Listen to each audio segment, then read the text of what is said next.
Hello and welcome to another World of Warplanes video with me, Sir 10 Death.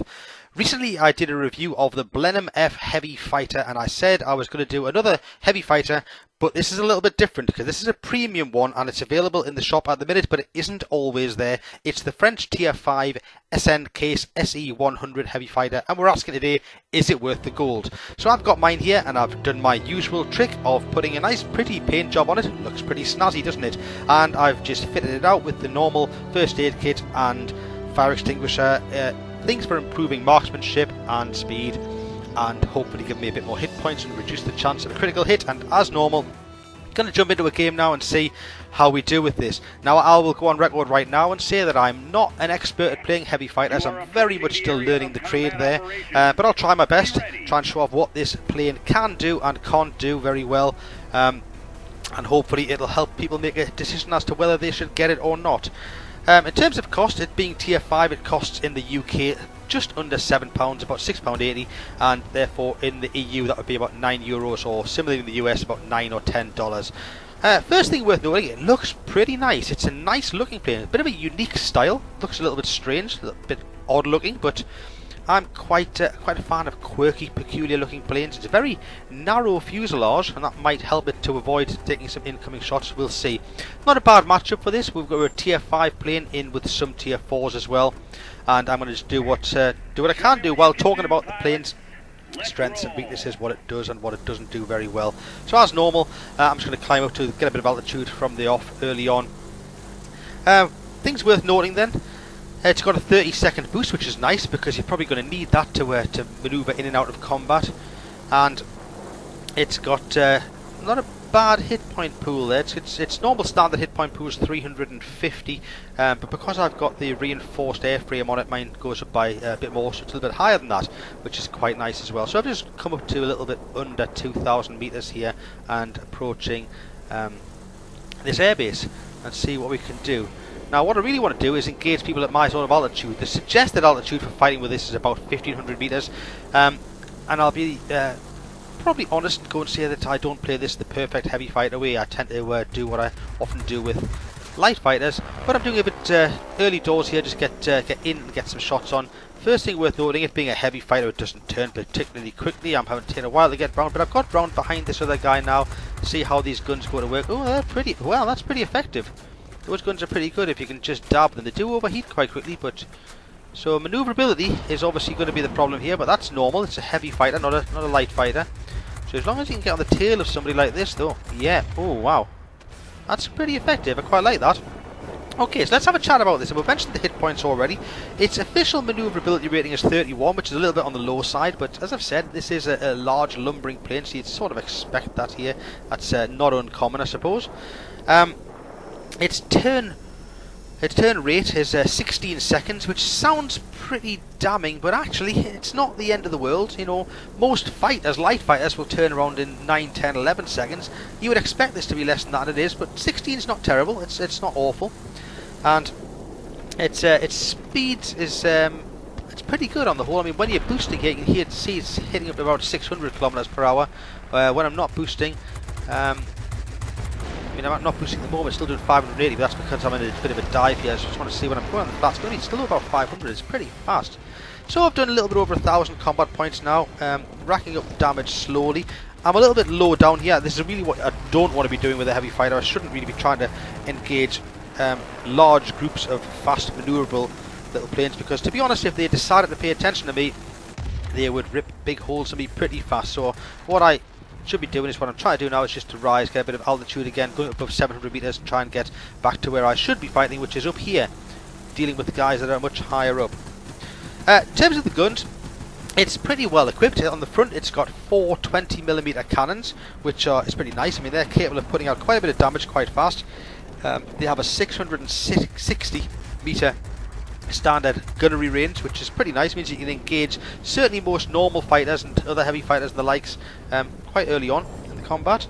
And they shoot at a rate of 400 rounds per minute, which is it's not bad. It's not the best, it's not the worst. It's not bad at all. So I'm just trying to gain some altitude now and try and go to work on these guys up here. Heavy fighters up here, that's what I want to be doing. This is really the job of a heavy fighter, is to deal with high altitude threats, particularly bombers and other heavy fighters, and sometimes maybe engaging ground attack planes if they're coming in at a higher altitude.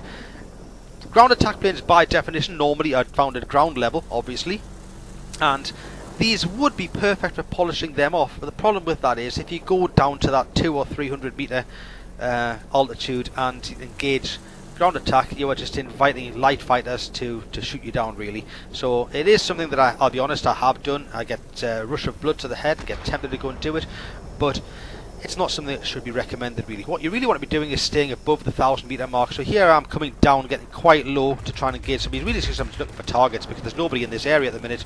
There's one guy coming in here, so I'm going to try and help out to dispatch him and send him on his way.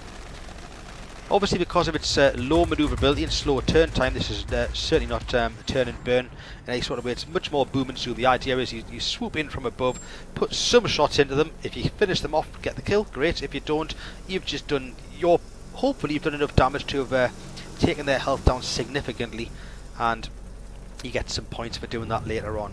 So I'm doing okay here, but I'm staying at a little bit lower altitude than I probably should have stayed, but that's because there's nothing really happening. I'm trying to engage people coming in, and they're not coming in at high altitude, so I'm having to work lower than I probably should have normally. But it's doing alright. Let's talk about the other guns. It does have a rear mounted turret as well, so it has got a rear gunner on it, which is, you can see there as we go around this corner, you can see the guy poking out the back there with his long gun. That's a bit of a mixed bag, that. I think that I haven't used that rear gunner effectively very much. I haven't really had opportunity to. He himself will naturally auto shoot things, but I haven't dabbed the T key and gone into rear gunner mode with this very often at all, and with little effect, so I haven't been able to show that off really. He has a single 20mm cannon, which is okay. It does have an 800 meter range, which is quite nice. It means you can get shots certainly onto fighters and light targets quite early on. The problem with it is it actually only has a 25-degree horizontal gun arc, so unless something is really pretty much right behind your aircraft, as long as you're turning or banking away, you're not going to get that rear gun to work very well. It has a 40-degree elevation and a 30-degree depression, so it can shoot above and below, but it's that left to right sideways sweep that's going to be the biggest problem. So I would like to maybe get an opportunity to try that rear gunner out at some point to some good effect, but the opportunity hasn't really presented itself for me just yet. So you're probably thinking to yourself, well, you know, Sir 10 Death hasn't really cut to the chase yet. He's shown us a little bit what this can do. Is it really worth getting? I'm probably not the best person to ask, but I'm going to try and answer that question as best I can. If you really like heavy fighter play, yes, it's nothing wrong with it. But you know, for taking a punt at sort of just shy of £7, it's all right. It isn't as good as some of the in-game heavy fighters that I'm aware of, but it's not terrible either. It's okay. If you want to train up French pilots and French rear gunners in anticipation of forthcoming French line, then it could be worth using for that. But to be honest, if I was going to train up a French pilot, well, what I do personally to train up French pilots is I use my other French premium one, which is the Arsenal Delane A10C2, which I really enjoy playing with. That's a fighter at tier 5. So yeah, if you really like heavy fighters, there's nothing wrong with this. You can probably make it work. If you really know what you're doing better than I know what I'm doing, it'll serve you pretty well. If you're wanting to use something that's really into dogfighting and you know, flying in and out of combat, it's not manoeuvrable enough for that. So it probably isn't your cup of tea. But you know, I like to bring these reviews to people on my channel so that they can be better informed as to whether they should spend their hard-earned cash or not. This heavy fighter here is making pretty hard work of it. He's making me work to get the kill. Come here. Come back and behave yourself. Oh, somebody else got it. I got the 75 points for assisted kill. I've just passed the 4,500 combat points mark, which is not too bad now, and the game is winding to a close. So I'm just going off looking for targets now. I have played this game at a lower altitude than I really should be playing a lot of the time, as I mentioned earlier, but that is because most of the incoming enemies were coming in lower than that 1500 meter ceiling where I would like to be working at really with this a bit better. But you can see that there's a fighter just turning in much quicker than I can actually do this. So yeah, trying to make it work a little bit, and then just when everything's going pretty rosy for me, suddenly things go pretty wrong, because all of a sudden, for the first time in the game, this shows what does happen when you let the fighters get on behind you. There's an enemy on my tail. I can't outturn him.